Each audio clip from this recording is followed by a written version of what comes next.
I'm author Mark Muncy, And I'm author Erika Lance. and this is Eerie Travels.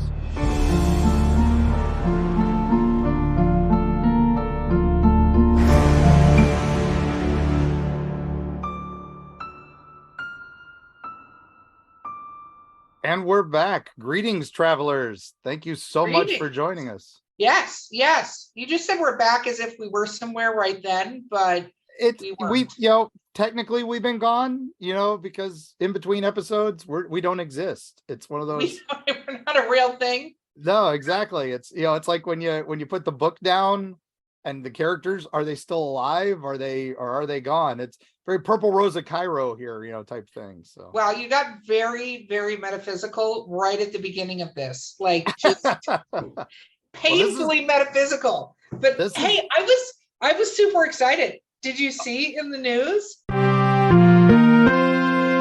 There is a Bigfoot picture. Oh, yes. It was cited by a team. It was all over the BFRO website. And pretty crazy. There's a team out actually looking for prints in the area right now. There's some other unusual stuff going on in that area. There's actually a paranormal team in the area that was already investigating a haunted location. So they have been kind of looped into this. This is very, very bizarre. So it's an actual Bigfoot? Like what do they think they how does this work?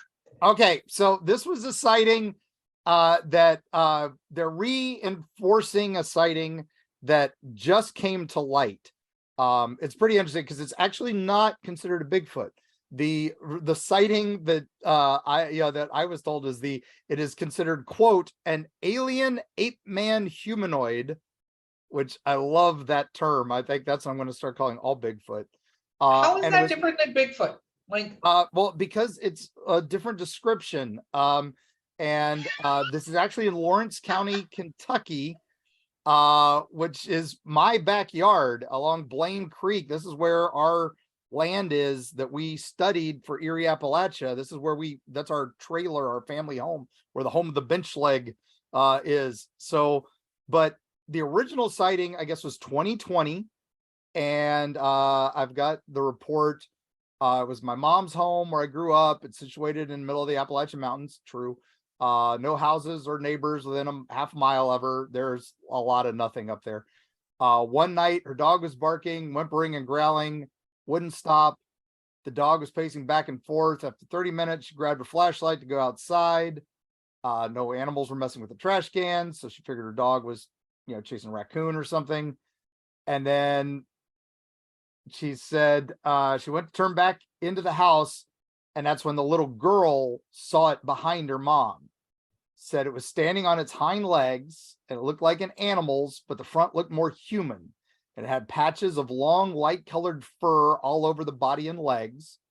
The top looked like a humanoid man, where the lower part looked like an animal.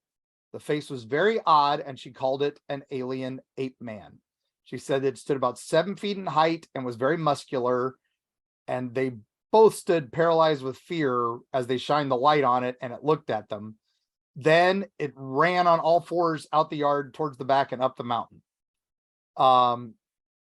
So that was their sighting. Now, that sighting that was recently reported is identical in description, where it was on all fours. It stands up on two like a bear.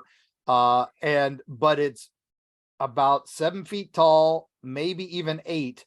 And again, sculpted humanoid. So like muscular, the way the one person describes it. And then that picture is just a blurry photo. So there's not much you can do with it. I have no idea. Who took the picture? I don't understand now. The family did?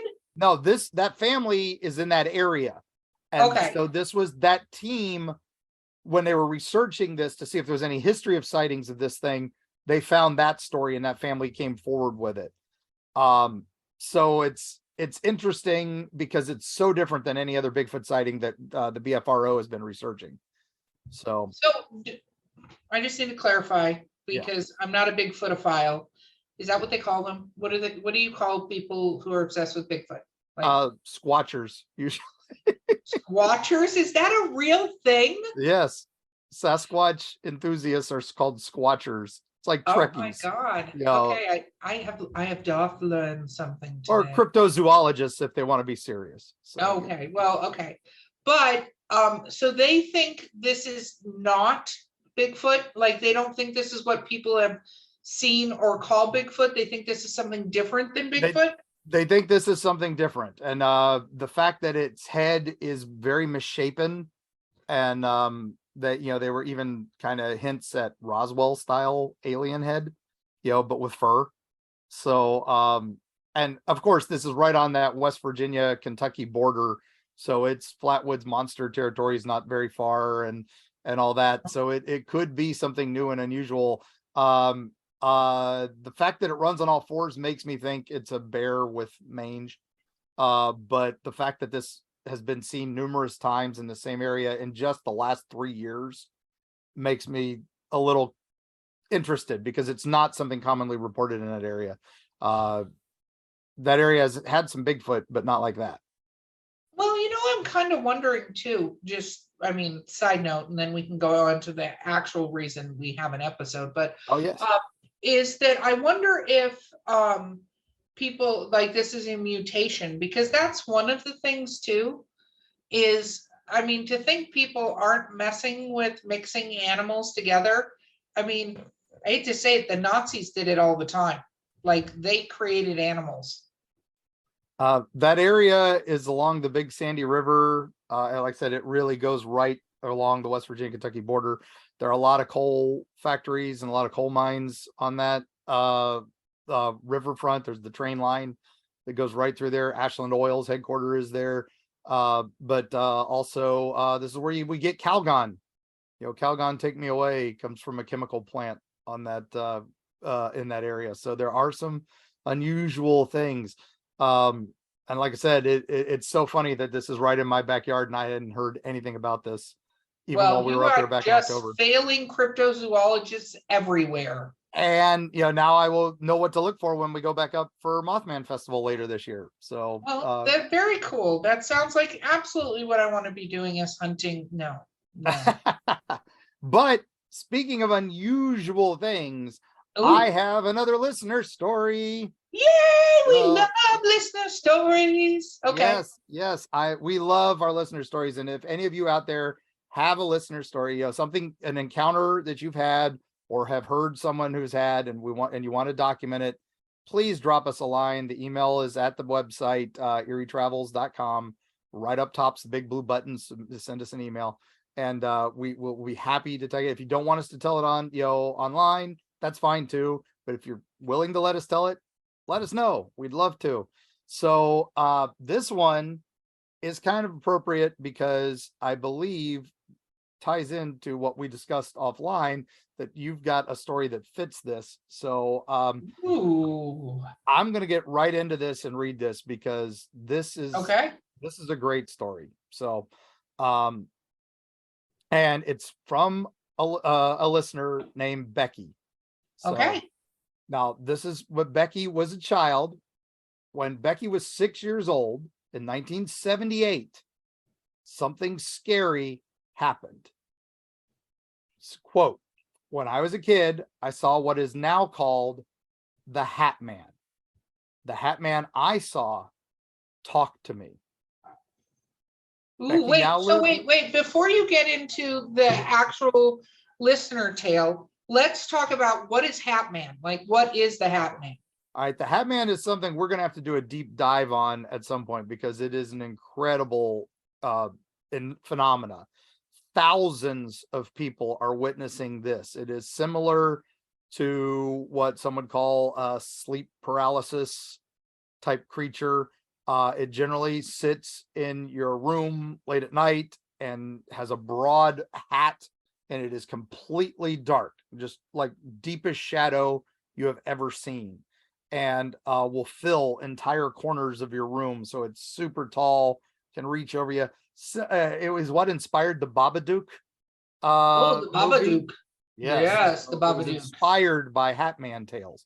The Hatman has been seen a lot. There's actually one family that has been terrorized by this creature for a generation, and I'm actually reaching out to them to try to get them on for an interview, because the father had experiences with it, and then the daughter, and then the sons, both the sons now, and it was something that they thought were skipping generations but didn't. But it's odd. A lot of people associated it with, mental disorder and sleep paralysis. It's just a thing. But so many people have seen it, and so many people have been terrified by this, where they will never sleep again. It seems like, that this has become quite a phenomena in itself. Well, that's never good. The we're never going to sleep again thing. Yeah, I mean, it's Yeah. it's take Freddy Krueger, but just make him all dark shaped and sitting in the corner of your room. And you've touched on exactly what we're going to talk about this episode: sleep Yes. paralysis. But right. Let us hear Becky's amazing tale. All right, so Becky now lives in Florida, grew up in Missouri, and spent parts of 77, 78 at the grandma's house in Independence, Missouri, and that's where this happens. All right, so here's her quote. During this time in my life, my mother, sister, and I lived with my grandparents off and on due to our own circumstances and the fact that my grandfather was in and out of the hospital. I only remember other families residing in the house at times, and that she stayed in the spare bedroom with her sister. One night, Becky and her sister slept in their grandmother's room, and they soon noticed they weren't alone. My sister and grandma were sleeping in the bed like normal, and I was sleeping between the two of them with my head at the foot of the bed. And I had this horrible nightmare, one where the dresser drawers were opening and closing on their own, and ghosts and clothing were flying out of the drawers. And most of my dreams were usually in other places or familiar places. Wait, pause. Did she say ghosts? It was like clothes were acting like ghosts flying out. Oh, okay. I was like, did you have clothing? I mean, ghosts folded up in your drawers? What the heck? Okay, there's sheets. There's sheets that could happen. Yeah, it's true. And she's like, but I've never had a dream from where, from the perspective where I was actually sleeping. And I woke up from the dream very scared. And I kicked to try to wake up my grandmother, but couldn't wake her up. And I debated getting up and finding my mom, but I would have had to walk past the dresser from my dream and decided it was too scary. So I turned my look away from the dresser and up to the window behind the headboard of the bed. And that's where I saw the man. The man was a dark, looming figure, and he seemed to stand on the headboard. But Becky now wonders if the man stood behind the headboard and was just extremely tall. So he fits the hat man. The man was wearing a long flowing coat, a top hat, and carried a cane. He had no real features, but was a solid object that blocked the light from the window behind him. I was terrified because there was someone else in the room and because I recognized it as non-human. Becky and the Hat Man stared at one another probably for a few minutes or a few seconds, this type of situation. It lifted its arm and pointed at her. And he said, "This is your last chance." Becky said his voice did not fill the room. The best way she could describe it was that it filled her head. The voice was What do you mean flat. This is your last chance? For this is your last chance to... She said the voice was flat with no sound, and it was as if everything surrounding the words had been removed. That's her quote. And he put his arm down, disappeared. She told her family all about it next morning when they finally all woke up, and they're like, she just remembers everybody just kind of nodding and going, whatever. And nobody believed her. And she was just vaguely remembers being scared of the grandma's house for forever. But was she actually paralyzed? Like, could she not move? Because she said she was moving to wake up her grandmother, right? Right. She says, doesn't know what it meant, doesn't know anything. She just kind of sat there staring, Okay. and then just finally went back to bed when she finally got the courage to crawl under the covers. All right. So she didn't bring it up again till her teens. And Okay. she said, then suddenly everybody believed in ghosts. So it was just another ghost story to throw on the fire. And I know growing up in that age, so that's after In Search Of, and that's after Unsolved Mysteries on television. You can tell ghost stories finally. So it was just another ghost story that she could tell around the fire, except her aunt. Her aunt said she had seen the same man in that same house, in that same room years later. And she's like, so then she had a second witness, Oh, I don't like any of that. I don't like that at all. And so she says, I've tried to figure out what this is your last chance means. My grandfather died somewhere around this time, but I can't be certain if the Hat Man appeared before or after his death. I do know that Grandpa was not in the house at that time, but he spent quite a bit of time in the hospital towards the end of his life. Was the Hat Man telling me it was my last chance to talk with him? I don't know. But that's all I got. So it's a cool little ghost story, and it ties into the Hat Man. So I thought that was a very cool story. And thank you so much, Becky, for sending that to us. It was incredible. Yes, Becky, thank you for sending it to us. I'm not going to interpret what the ghost may have meant. However ominous it may have sounded, it appears that nothing happened. So it was threatening, but it's interesting because the Hat Man is something talked about, but sleep paralysis is a huge thing. And although the Hat Man has been linked to sleep paralysis, dun dun dun, but I would look into what happened in that house, Becky. Honestly, if I was you, I'd do a little bit of research to see if anything has happened in that particular house, because sometimes that explains. Well, I use that explains term very loosely here on this podcast, but it could have been, a psychic impression. But the fact that this is the same type of creature that has been described by so many people all over the world, not just the US. The Hat Man is an international, worldly phenomenon. We're back to the woman in white. Do you see we come full circle? Back to that again. Yes, this is another international phenomenon, and it's one of those that only recently have people started putting it together, going, wait, this sounds like this, and this sounds like that, and this sounds like this. Nick Redfern did that a long time ago, where he started trying to put the Hat Man together with the Men in Black, because he thought it sounded very similar to that and some of their kind of otherworldly encounters. But it, you mean definitely, like the flashy thing Men in Black, or like a different kind of Man in Black? Like the real Men in Black that the flashy thing guys are based on, that showed up around Mothman time. And whenever people would see UFOs, these guys would show up and they'd be in the black suits, and they would say, don't talk to anybody about this. You didn't see anything. We're from the government, and bad things will happen to you if you talk about it. Well, like you do, Yeah. But, and then reporters would get them.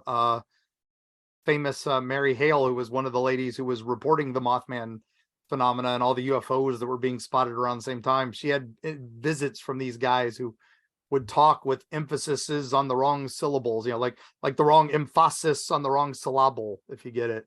And so that's definitely one of those just odd. It is really odd. And, of course, what I wanted to do this episode on, as you may know, but maybe not, because I might have only told our producer, but is sleep paralysis, right? Because I have a story. I know our producer has a story, which we'll get into before we go into this, but I wanted to talk about actual sleep paralysis and what it was for a little bit, right? Yeah, please. Sleep paralysis has been described by people as your generally, they say that you wake up with a complete inability to move at all. Usually there's terror associated with it. Usually you can see or feel something, right? And, science goes, well, most people who have sleep apnea, this is a thing because you have sleep apnea and getting a better night's sleep is helpful. But there are a ton of people that report a completely different situation. And it's not like they're not able to move or speak. And they say it happens when you wake or you're falling asleep, but I know people that this happens to when they're dead asleep. They get woken up by sleep paralysis, right? And so that's my description. Do you have any more to add to our Well, sleep no, paralysis? I've heard, like I said, in my field, of course, we hear a lot about this, and it's one of those, scientists say, well, when you go into REM sleep, when you're finally into dreamland, your body produces this chemical that keeps you from moving. So that way, when you're in your sleep and you're running down the hill, you're actually not running down the hill. And people who have sleepwalk, who have sleepwalking, disorders, don't produce enough of that. Whereas sleep paralysis, sometimes you produce too much of that. And then if you're having a nightmare and the adrenaline kicks in and all that from the nightmare, suddenly you wake up, but that other chemical that keeps your body from moving has not cleared. And then that chemical, and then all those chemicals of fear are elevated because now you're stuck, you can't move, and you're in and out of consciousness. Now, a lot of people say that you're actually now vibrating on a higher plane, you're more in tune to other things. So that's why you're seeing things that normally you wouldn't see, because you would not be in tune with them and stuff like that. So well, you know what though? I don't want any of your science garbage. So here's the truth. As somebody, science garbage. No, I'm sure there are some reasons for different situations, but this goes along with the fact that, like, I have restless leg syndrome. So I have to take something because otherwise I will wake myself up moving around. Like, it's part of my whole sleep apnea, but I hate my sleep apnea machine because I'm old. But one thing that is interesting, because going back, the stories that you hear, some people say they just wake up, but what they hear and what they feel while it's happening, and we're going to get into those stories here, and we're going to have our amazing producer drop theirs before we even go into the commercial break, is there's something like the Hat Man or something there in the space with them, whatever it is, demonic, we'll get into that, ghost, we'll get into that, but something is causing their inability to control their body, which is a very different situation. Because if you think about it, I get, wanting to slow down and wanting to calm yourself down so you can rest, but there is no way we're producing a chemical that causes us to be unable to wake ourselves up, and only under certain circumstances. So with that, before we have to go to our first break, Callie, can you jump in and share your story of sleep paralysis? Hello. Yes, I can. Hi, everybody. So for me, it was something that had never happened before. But in 2020, a year that stressed many of us out, I was in my last semester of college. My best friend and my boyfriend had both just moved out of state, maybe like a month or two before this, and then COVID shut everything down. And at the same time, I was off of medication for my anxiety disorder because I couldn't go to the pharmacy. They were only doing drive-ins, and I didn't have a car, so I couldn't go. I couldn't do anything about it. So I was just going without my prescription. And one night I felt like I couldn't breathe. I felt like I was like dying. And I was really worried that it was COVID. And this was before we really like had a whole lot of details on like, whether or not somebody could like be okay from COVID. So I walked to the hospital. I was terrified. I lived like a couple blocks from the hospital, so it was really like a quick walk. And it was like, I don't know, 2:00 in the morning. I had been trying to go to sleep for a while and it just wasn't working. I get to the hospital. I'm waiting in the room before you get into the ER where they're taking your blood pressure and stuff. And like, they had me kind of laid down I looked over at the heart monitor thing that they had, and it said something like my resting heart rate was like 195. Which Wow. it's normally not that, by the way. I was going to say resting heart rate and your heart's going to explode. Yeah, and I was like laying down, so I was like, oh, cool. So I'm like dying. This is fun. I didn't find out until later that this was like a panic attack, and like, I didn't realize, I guess, how much everything was kind of contributing to this really stressful situation. And I had been waiting in that room for like an hour. Like, it was, incredibly busy in those, those COVID times, those trying times, as we all remember. Oh, yeah. No, absolutely. Yeah, I was in this bed and I had like felt myself starting to drift a little bit, starting to sleep. And I kind of wake up, but I can't move.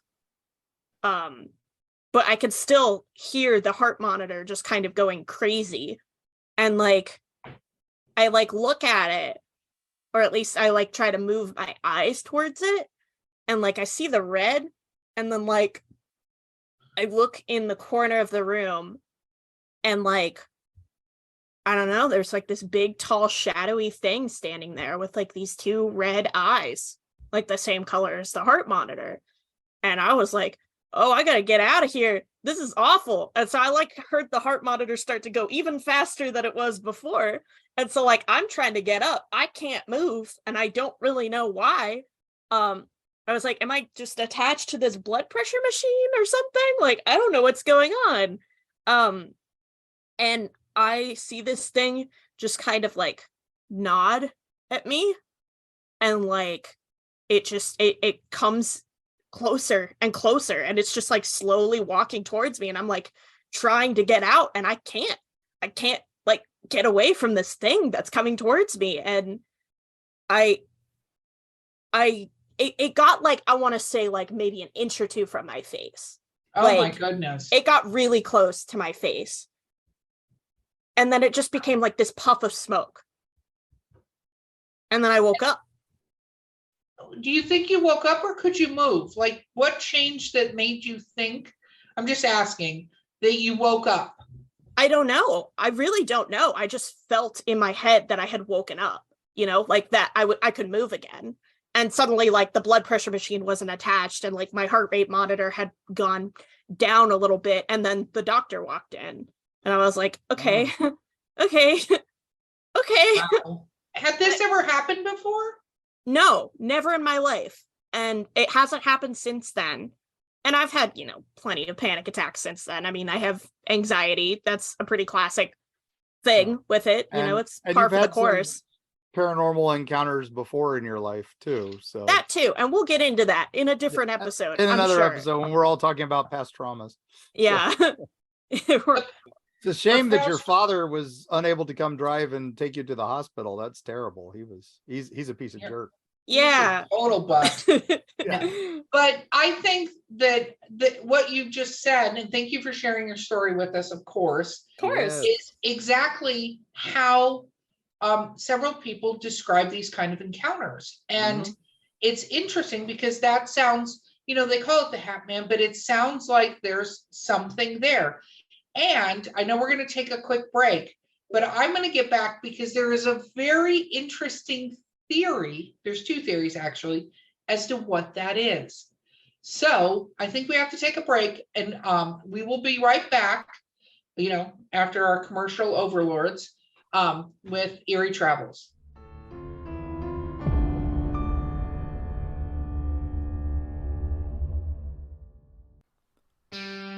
Eerie Appalachia. Gear up for a frightful jaunt into the darkest reaches of the ancient Appalachians. Folks deep within the Appalachian hollers lean close to the campfire to share stories of the inexplicable with hushed awe. Monsters rumbling in the hills, strange lights darting through the pitch black night sky, horrible occurrences almost ineffable in their bizarre tragedy. Tall tales, you might say. Tell that to the Flatwoods monster in Braxton County, West Virginia, or the Goat Man of Louisville. Look into his humanoid eyes and let him know you don't believe.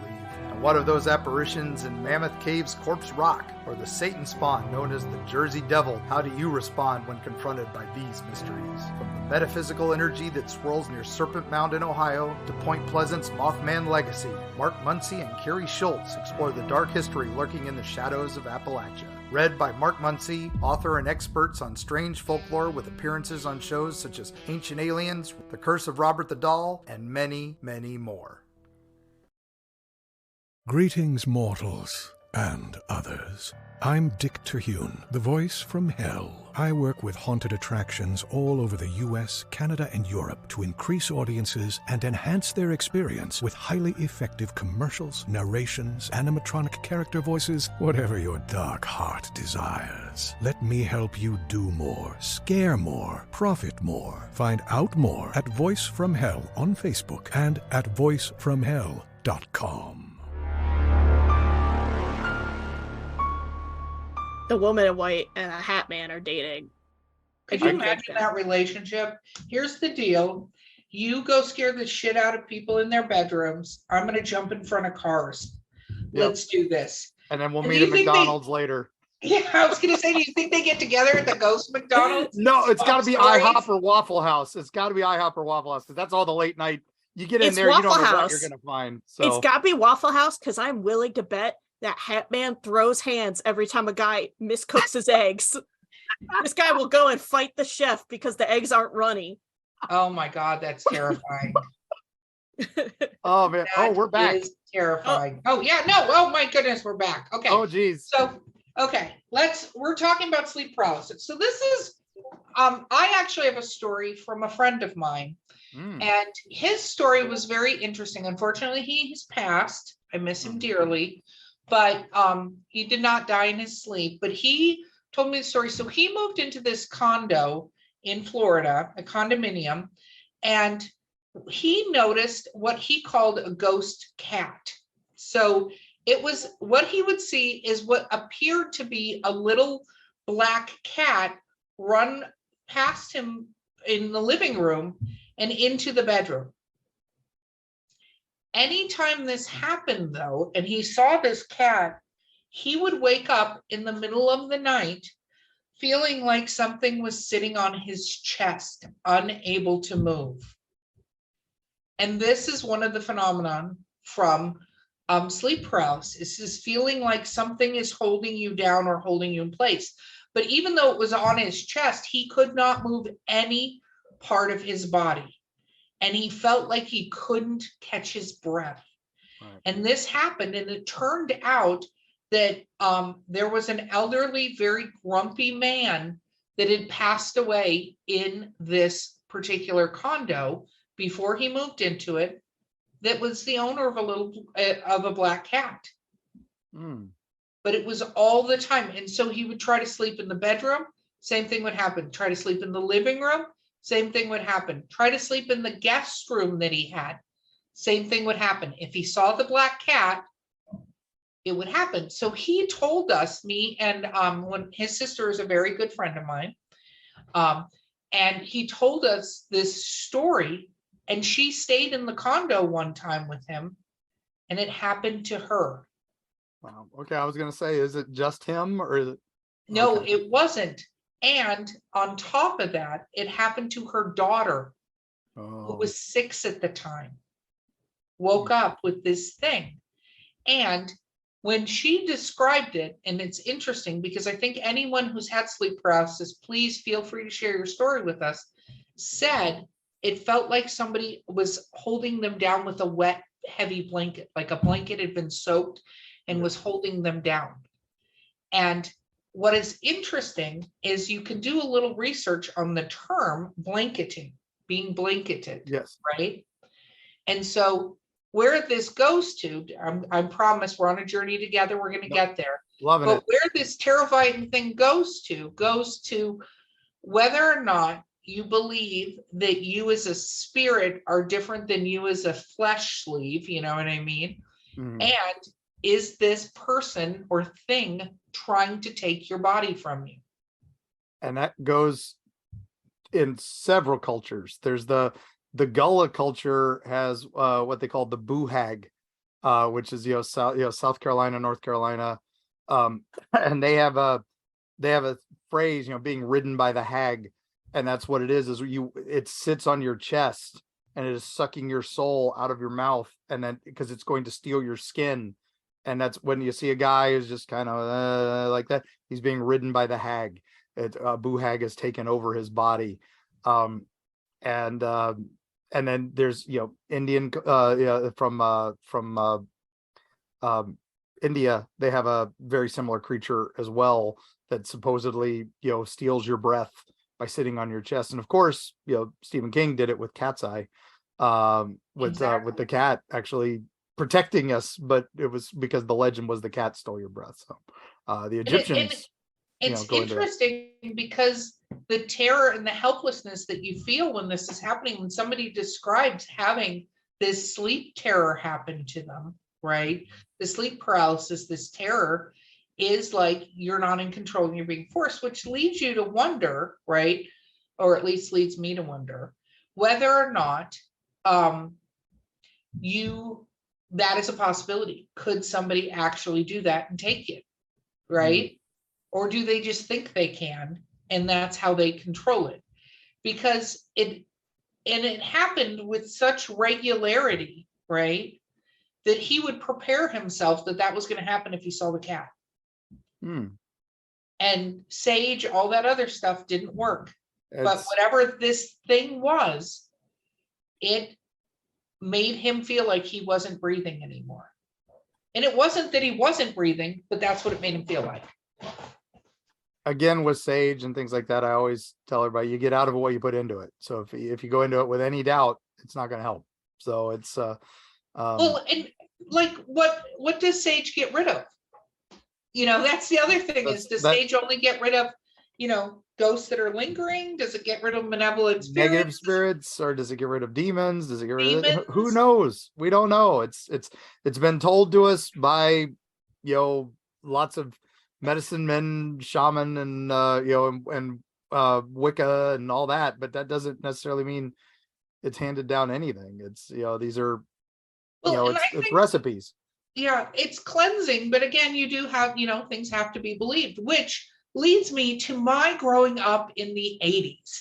I know you were all wondering how I got here, but we're gonna join Erika on this journey, because I grew up in Hollywood, California. I lived there till I was 13 years old. At the time in California, when Nightmare on Elm Street came out, was when the Night Strangler. Yeah. Right. Time. No, not Night Strangler. The Night Stalker. Oh my goodness. I'm blending serial killers now.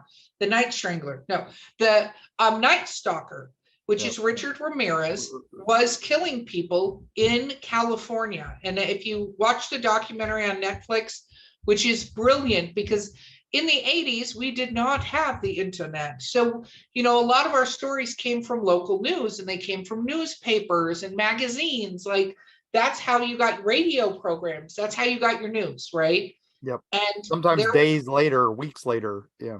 Exactly. And it took them a long time to link a lot of the crimes that Richard Ramirez did. But they were going on the news at night and saying how he was killing people in yellow houses near a freeway, which in California, that's fucking everyone. So like you can't do that. But at the same time, Nightmare on Elm Street came out. The very first Nightmare on Elm Street with Freddy Krueger. And the premise of Nightmare on Elm Street, if you've lived under a frickin' rock and don't know what we're talking about, is what, Mark?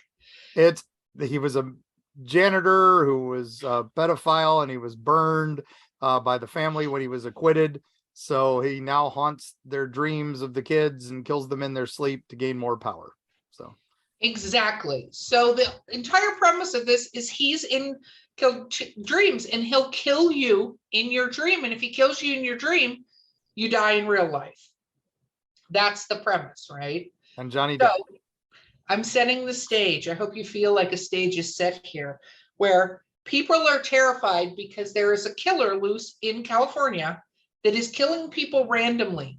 There was no like he's only killing prostitutes, or he's only killing children, or he's only killing, suburban serial couples and Yeah. and there was no rhyme or reason to it. Yeah. No rhyme or reason to it. And he was way worse than a lot of people realize. Again, watch the documentary on Netflix. But Freddy Krueger came out and people started saying that they were dying in their sleep and that Freddy Krueger was real. Now, anybody listening to this might be like, that's ridiculous. That's crazy talk, right? You say that, but now look at like things like the case of the Slender Man and stuff like that, where people say they killed for Slender Man, that Slender Man talked to them and they killed because of it. That's like a creepy pasta where legitimate people have been killed, say, for this thing. They literally thought that Freddy Krueger was killing people in their dreams and in their sleep. So the news, the nightly news, I remember this because this is when you had to turn the dial, click, click, click, on your TV. There wasn't a cable box. I hope everybody click, click. Your 3 whole channels. 3 whole channels. There was more than 3 channels. Well, you were in Hollywood. I was in West Virginia. We had 3. So. Yeah, no, I had quite a few because like I had Dr. Paul Bearer and stuff. We're going to talk about that later. But they went on the news and literally the 6 o'clock news said, Freddy Krueger is not real. It is just a movie. Nobody is dying in their sleep. It's not true. Yeah. You're fine. They even had a doctor on saying that you can't be killed in your dreams and die. I think that was a 2020 actually, was the show that did that. So yeah. Yeah, like it's ridiculous, but people thought that you could die in your sleep, which then makes you wonder, can you actually die in your sleep? Can you have your body taken from you in your sleep? Because that's the common thing is everybody has the dream of falling, but right before they hit the ground, they wake up. And it's, what happens if you don't wake up? Yeah,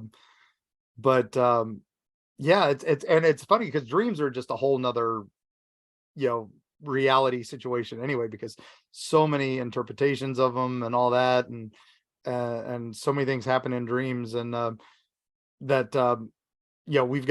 got encounter listings of ghosts and monsters, but they weren't sure if they were dreams. So that's one of those things I'm not allowed to report on because was it a dream? I don't like writing those up because it's like, oh, it could have just been this guy had too much, as great Scrooge says, perhaps you're a bit of indigestion. Well, it's true, but what about, so we're gonna go full circle to the man, the Hat Man. What if when it's the same thing?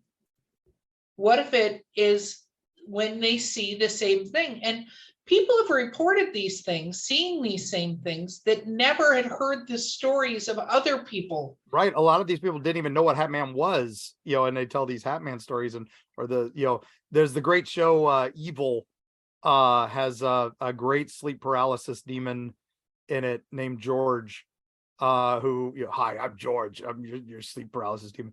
And she does a great thing because she's a psychiatrist, and she's like, all right, well, I'm going to prove that I'm asleep. She writes a note to herself and tapes it above the bed. And when you're asleep, you can't read. So in your dreams, that's why you never see writing in your dreams. Think about it. If you've ever had a dream, you should not be able to see any road signs or anything because your brain can't translate. So she writes this thing. So when she sees the demon about to kill her on her chest, she looks up and she realizes the writing's blurry. She's like, no, you can't hurt me. And but of course there's twists because it's television, so it's really good. But yeah, that's one of those things. So if you really are having this problem, tape a note on top of your ceiling and see if you can read it when the creature's coming. But then what are you going to tell them if they can read it?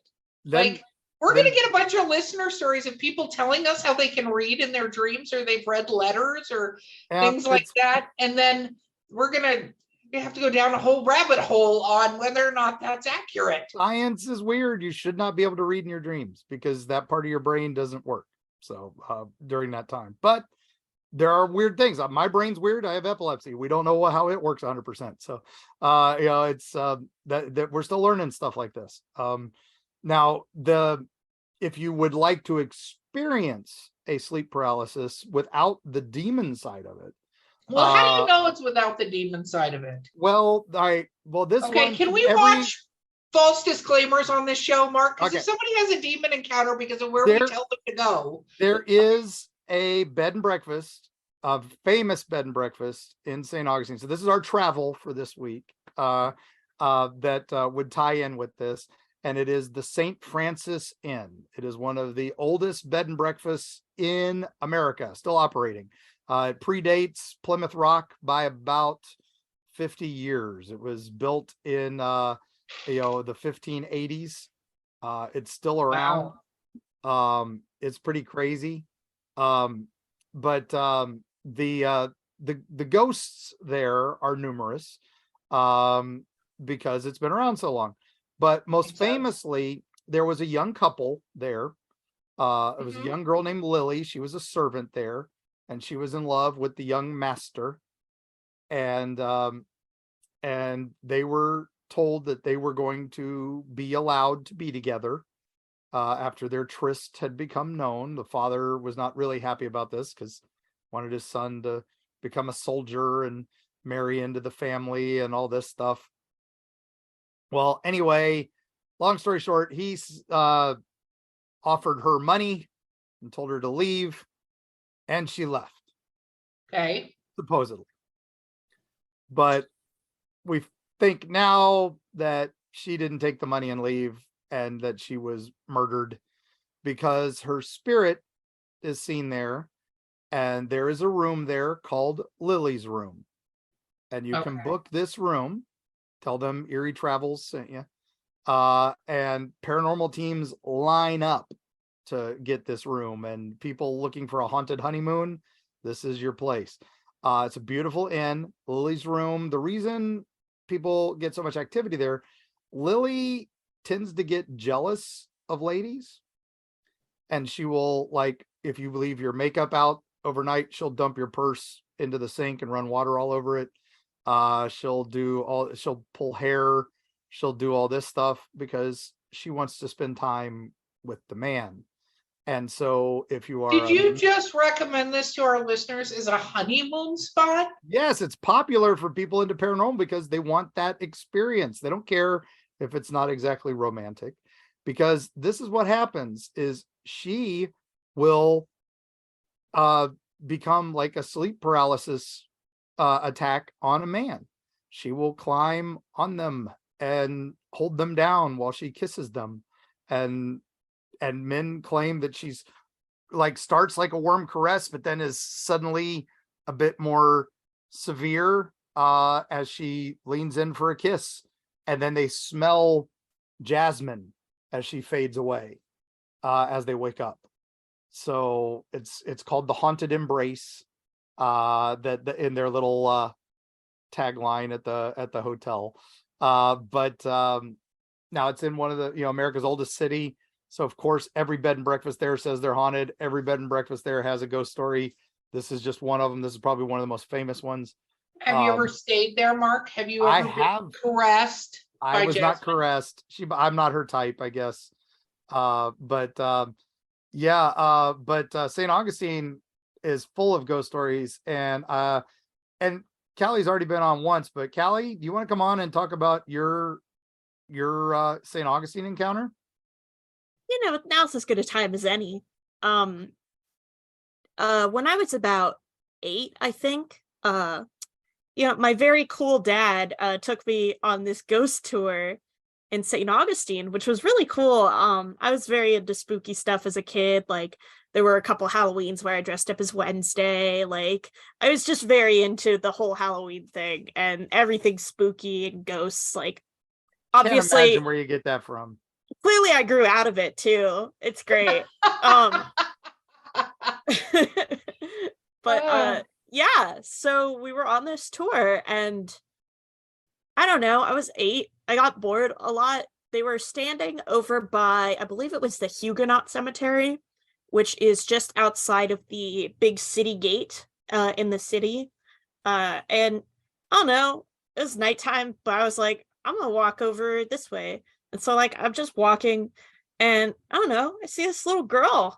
She's got these big old yellow peepers. And she was sitting, like, it was kind of like in the great part of the city gate. but I didn't really think about it because I was like, I don't know, maybe she wiggled her way in there. Seems cool.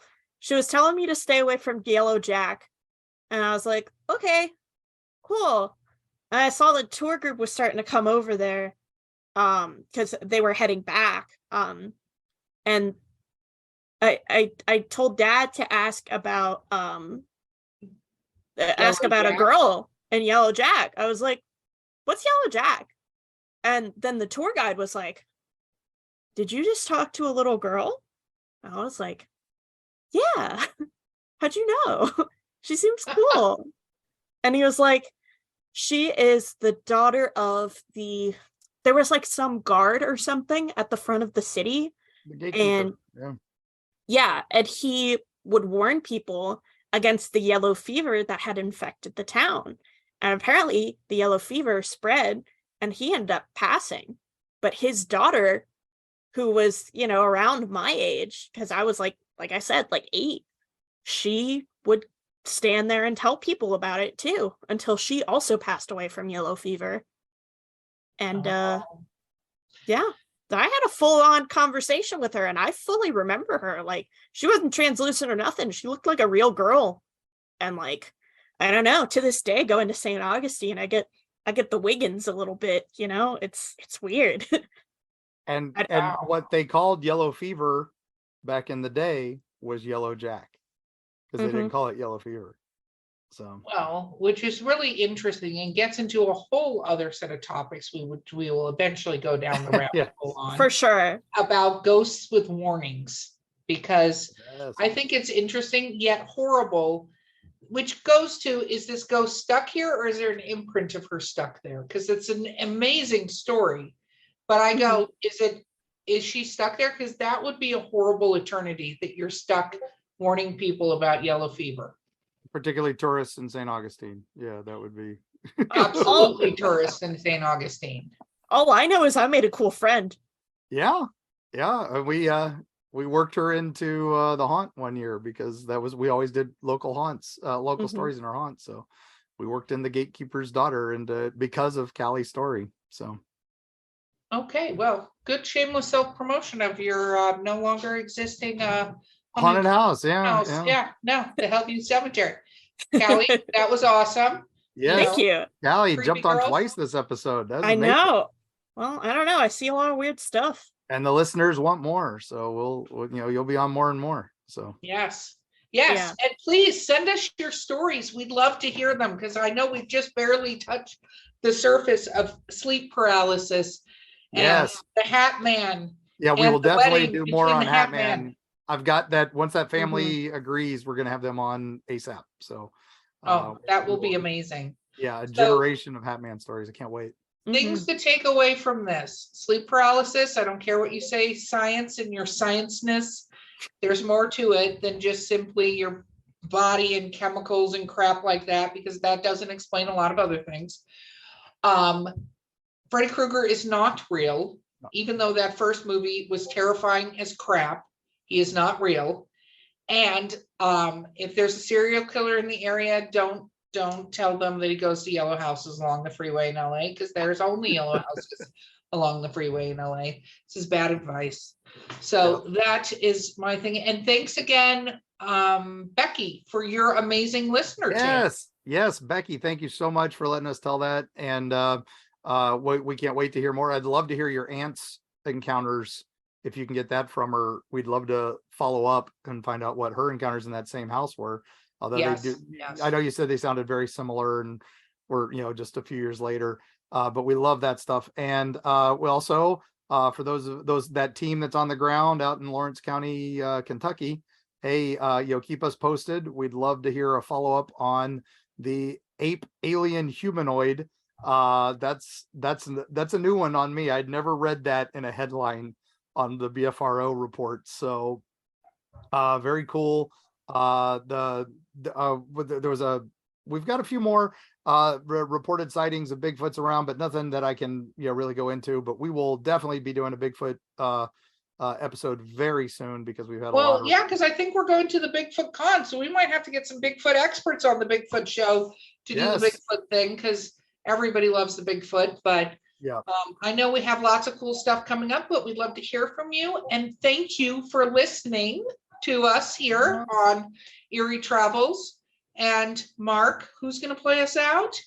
We are being played out by, of course, the incomparable Destiny Beard and her wonderful music. And thank her so much again for doing that incredible intro, outro theme and the little tidbits you hear before and after the commercials. And thank you so much to our sponsors. As always, please follow up with them, and they're the reasons we're here. So and if you support them, and if you know anybody else who might be interested in sponsoring with us, again, drop us a line. We're happy to talk to them, and we have very reasonable rates. So we're cheap and easy. We'll see you guys next time on Eerie Travels. Stay spooky.